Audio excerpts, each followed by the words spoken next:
Good afternoon. I'm Lara Jogamutan. I considered myself as a mental health advocate. So before teaching here in Davao City National High School, I was a psychiatric nurse in one of the mental institution in Davao City. Mental health is a balance of person's internal life and adaptation to reality, but World Health Organization defines it as a state of well-being in which a person has the ability to cope with the normal stresses of daily life and his ability to realize his potential. Mental illness refers to a disease that is concerning to a behavior or cognition of a person. So it changes person's mood and affect. It also affects the ability of a person to judge and discern what is appropriate or not appropriate. Okay, so there are times that the person to the point of having a violent reaction. Symptoms of mental illness generally appears between ages 15 to 24. Okay, so today, the young generation is very hesitant to address the concern of mental health problems because of the fear of stigma, and that results to discrimination. So that is why, while they are manifesting the symptoms, they just ignore or overlook it. So one of the symptoms is the variation of mood. So if you will notice somebody in the morning, masaya siya, very happy, and in the afternoon or maybe after 3 hours, okay, the person has very low level of energy or depressed na siya. Okay, next is the disturbed sleep.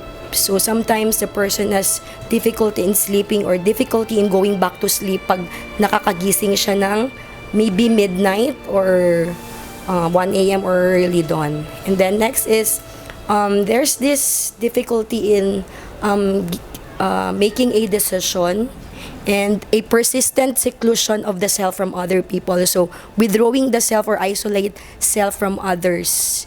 And there are times also that the person withdraws from the regular activities that he is doing. The causes of mental illness is often very complex, but there's this vulnerability and stress theory explains how mental illness develops. So when you say vulnerability, maybe there's a vulnerability of the genes. So mental illness is hereditary. So if your parents has mental illness or one or both parents, so there's more likely to develop mental illness. So if you are a very concerned classmate or friend who is having a mental health problem or experiencing mental illness, so you just learn as much as possible. You should be aware.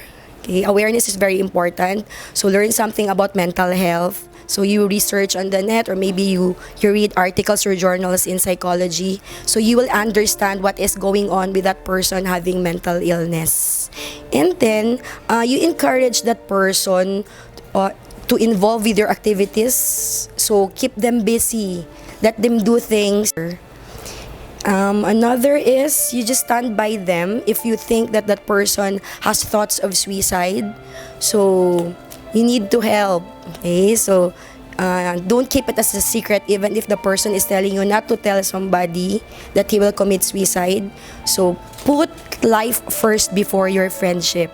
So you need to tell the family. But of course, if you don't want to ruin your relationship because you disclose it, you just tell the parents that parang discreet lang, na parang you just give information na dapat hindi pabayaan. Okay, so you go with them, join them, wag talaga sila, hayaan na sila lang mag-isa. So let them feel that they are not alone.